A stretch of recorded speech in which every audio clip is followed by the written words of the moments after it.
Hi guys, welcome to this video on this beautiful sunny day here in the UK. We've been blessed recently with some wonderful weather for a change. We never get weather like this in the UK. Anyway, here in this video we're going to take a look at another interesting problem from mathematics where I can take a look at the problem solving process rather than just kind of presenting a solution to a fairly bog standard routine problem. We're going to look at something where there's a bit more work involved, and this is really the emphasis on the videos that I upload to this YouTube channel for the most part. It's non-routine problems. What does that problem solving process look like? What kind of thought processes might you have to go through in order to obtain a satisfactory solution to a non-routine problem? So I'm a private maths tutor for mostly GCSE, higher, IGCSE, A-level maths and A-level further maths, where I cover STEP and MAT for university admissions. And from my experience, I've done this for several years, and from my experience, what I've noticed is that those students who really hit the top grades and really go on to the top universities for maths are those who have really strong problem-solving skills. Really strong problem-solving skills really distinguishes those top grade students from the students who don't quite get the top grades. It really puts them in a strong position when it comes to doing things like the MAT and STEP exams and the normal exams as well. I love seeing my students reach their true potential. I love seeing my students go on to study maths, physics, data science, computer science at top universities, including Oxford, Warwick, Durham, Leeds, Imperial College, to name a few.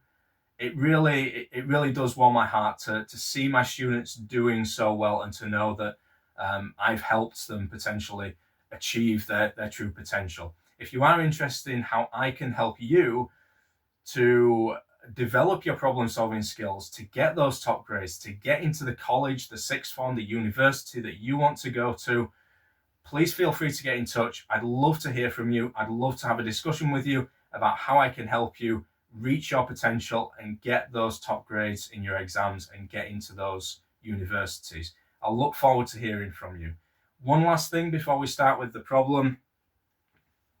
I'd be really grateful if you could hit the subscribe button. This is a fairly new YouTube channel. I'm trying to grow my audience. If you could hit the like button and the subscribe button, I'd be really grateful. So let's get on with the show. Without further ado, the problem that I've chosen for this particular video, it's already written on the board behind me. It's focused around the idea of binomial coefficients, and I've chosen it from this book. So the book is Discrete and Combinatorial Mathematics, an Applied Introduction. It's the 3rd edition, and the author is Ralph P. Grimaldi, or Grimaldi. I'm not sure how to pronounce the name. The problem is from page 179, problem number 4. So the information that we're given, there's 2 parts to this. I'm going to concentrate mostly on the first part. The second part's fairly obvious once you've done the first part. The information that we're given is that given integers m, n, and r, positive integers, sorry, m, n, and r, such that r is less than or equal to the minimum of m and n, and we'll see why that's relevant in a second, prove that m plus n choose r is equal to this sum of products of binomial coefficients, or more succinctly written using sigma notation as this. So the sum from k equals 0 to r of the products, the pairwise products, m choose k times n choose r minus k. Okay, why do we need r to be less than or equal to the minimum of m and n? That's really just to make sure that all of these binomial coefficients are defined. So this is not really going to play much part. Okay, so in order to solve this problem, it might help for us to know what binomial coefficients are. Okay, seems a bit obvious. They're the numbers that come up in binomial expansions and things like that. But what I mean is, how are they defined? Because unfortunately, a lot of the time, people get used to just calculating binomial coefficients by tapping it into their calculator. And the calculator returns a number. Oh, that's the binomial coefficient. But there's no idea there about how these things might actually be calculated.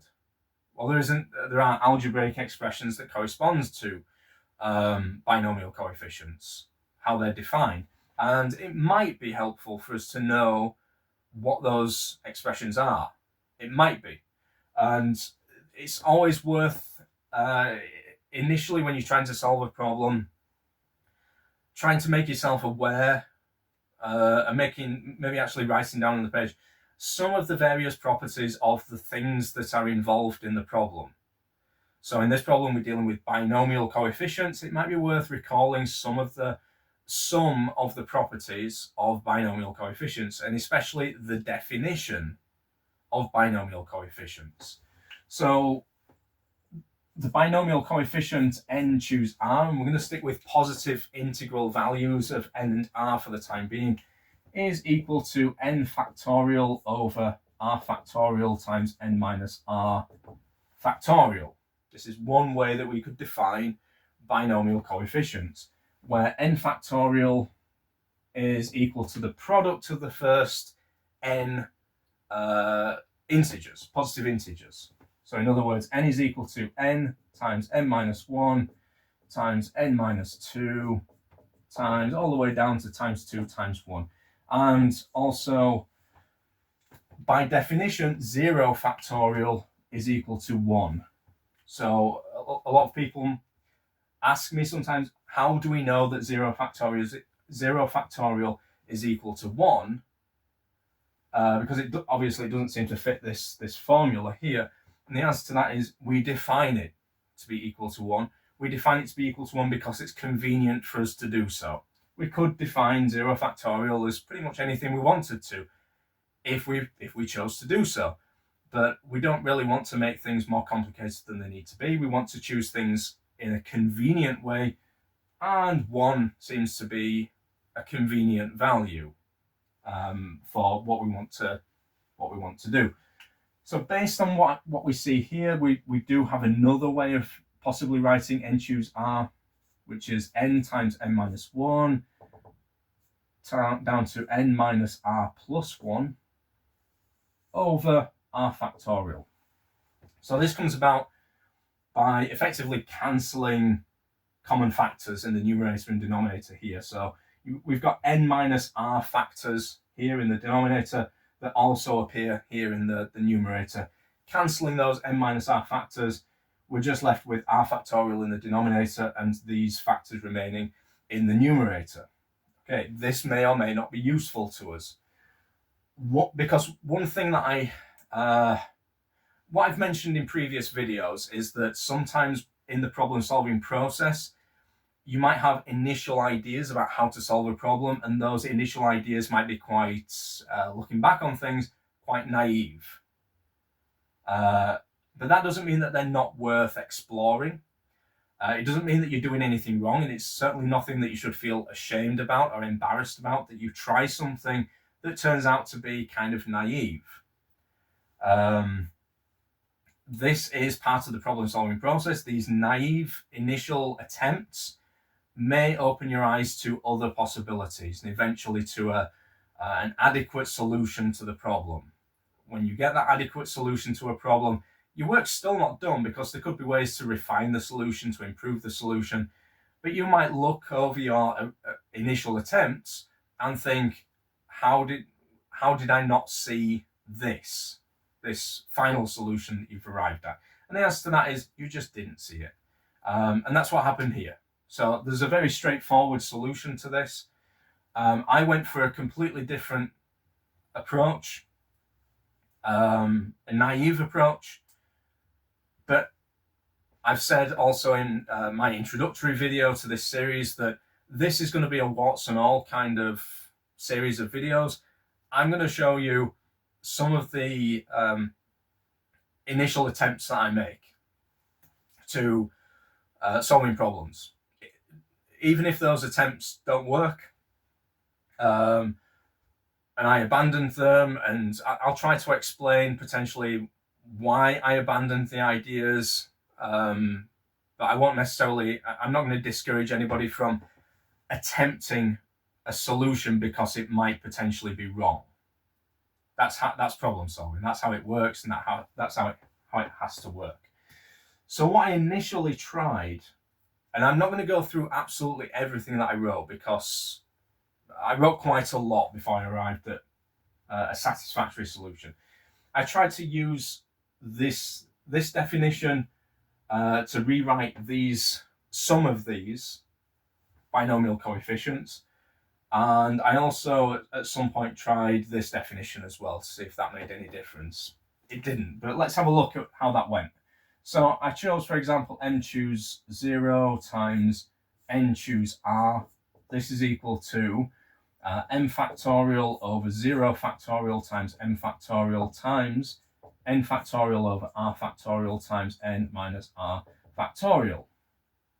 Similarly, n choose 1 times n choose r minus 1 is equal to m factorial over 1 factorial m minus 1 factorial times n factorial over r minus 1 factorial times n minus r plus 1 factorial, because bear in mind that n minus r minus 1 is equal to n minus r plus 1. And I can go on in this way with all of the rest of the terms. Fortunately, I didn't bother. I did try to add these together and try to do a bit of algebraic manipulation with them, see if I could make any sense of it. The difficulty that I was having was really getting from the m factorial and n factorial to the m plus n, because if you look at the expansion of this, it's going to be, in the numerator, you're going to have m plus n factorial. So m plus n factorial, and this is definitely not equal to, for example, m factorial plus n factorial. Please don't make that mistake. I couldn't really see how I was going to get there. What I tried to do was to think, okay, what happens when, say, r is a small value, 2? So I had a look at this when r equals 2. So I started with this expression on this side, and I figured out m plus n choose 2. This is going to be equal to whatever it's going to be equal to. And through a series of algebraic manipulations, I was able to get to the corresponding expression over on the right-hand side here with r equal to 2. But the algebraic manipulations that I was doing were very specific to the case when r equals 2. I couldn't see how those algebraic manipulations could be generalized to higher values, r equals 3, 4, and certainly not to arbitrarily large values of r, let's say. So I was getting a bit despondent at this stage, a bit discouraged about the whole algebraic method. I did try a few other things out, nothing that I'm really prepared to write on the board, purely because it would be so time consuming and the expressions were just very clumsy. Not necessarily wrong, but they just take up too much space and take too much time for me to write up. Maybe this approach could work in theory, or maybe somebody who's much more subtle, much more adept at algebraic manipulation than I am might be able to figure out something that's going to work. Unfortunately, I'm not adept enough at algebraic manipulation to do this, and I also had to think, what is the challenge here that the authors set? Is the challenge to do, and I've kind of talked about this in the previous video as well, is it really the author's challenge to me or anybody else trying to solve this problem to just do some massive algebraic manipulation? That does happen from time to time, and algebraic manipulation has its place. and sometimes it's absolutely necessary to do.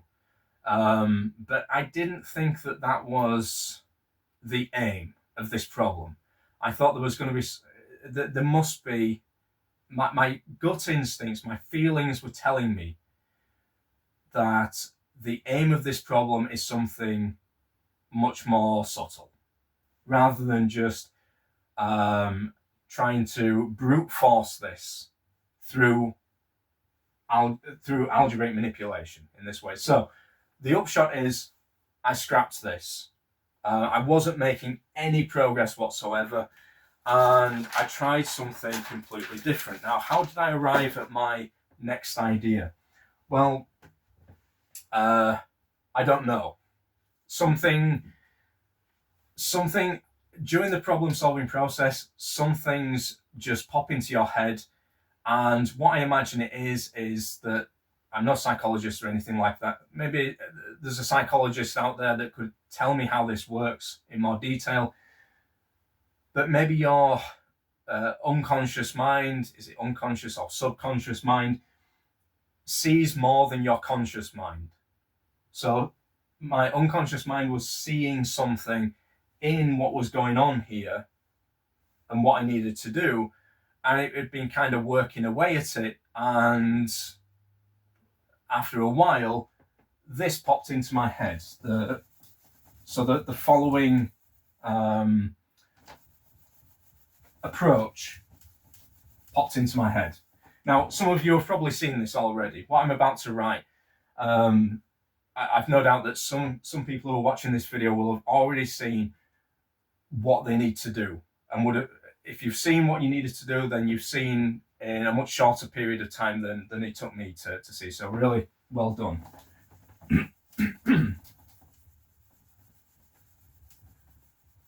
My idea was to consider the binomial expansion of the expression x plus y to the power of m plus n.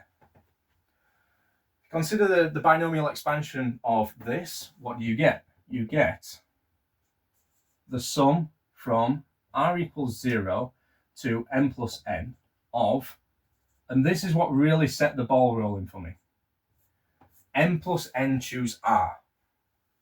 Bingo, that looks like it could be very, very useful to me.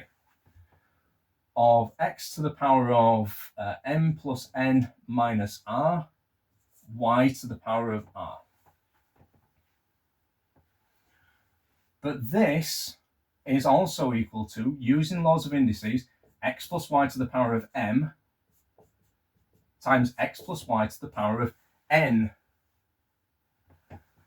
which is equal to, it's a double sum.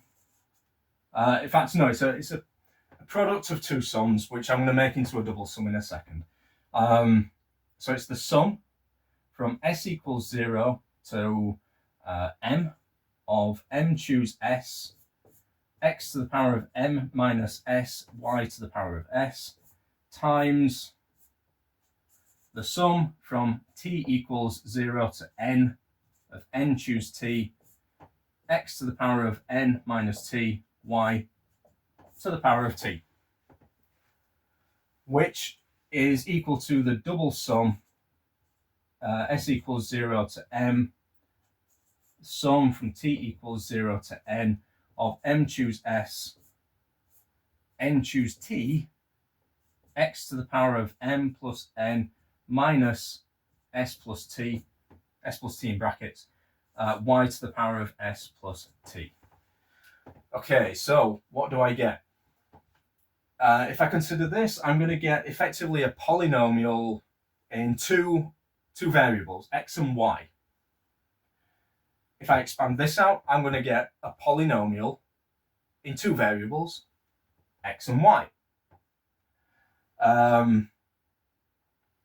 It's just that here, there's going to be several terms potentially separated, which I'd need to kind of collect as like terms, where the power of x and the power of y is the same. So for example, if I've got s equals 3 and t equals 2, and s equals 2 and t equals 3 and s equals 1 and t equals 4, to name a few. So because both of these, s plus t, in all of these cases, and there's other cases as well that I've not written down, in both of these cases s plus t is equal to 5. M and n are fixed, they're constants, but s and t can vary. But if I look at constant values of s plus t, then I will have a series of terms from the expansion of this where the power of x is going to be the same, m plus n minus 5 times y to the power of 5. So I need to collect all of those terms together. So the ones that I collect together are when s plus t is a constant value. Now, if s plus t, let's say it's equal to r, if I set s plus t equal to r, then the rth term, let's say, for lack of a better word, the rth term, the term where the power of y is r, has a coefficient which is equal to the sum of the coefficients of all of the terms of this expansion where the power of y is also equal to r, but r is equal to s plus t. So whenever s plus t is this constant r, whether it's 5, whether it's 6 or whatever, I group all of those terms together. And the sum of the coefficients of all of those terms is equal to the coefficient of the corresponding term up here. And what do I get in that case? Well, the rth term here is going to be m plus n choose r. And down here I need to choose when the sum of s and t is equal to r. Well, that's going to be when s equals 0 and t is equal to r, plus m choose 1 when s equals 1 and when t equals r minus 1. And all the way up to m choose r, n choose 0. The sum in each case of these two terms, s and t, is equal to r. And what do I get? I get the exact equality that I need. And then it's just a simple step of expressing this in sigma notation to give this expression as well. And that is a solution to this particular problem. And the second part to this problem in this book is the following. So for n, a positive integer, in fact I'll clear some space before I attempt this.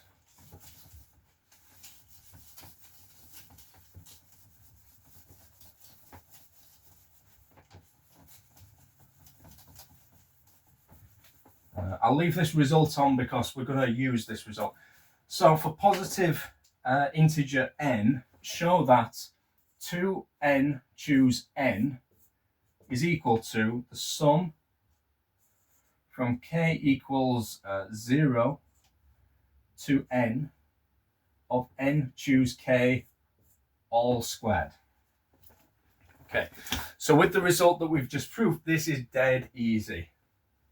Because up here, all we do is we choose m equal to n equal to r. Okay, so what do we get?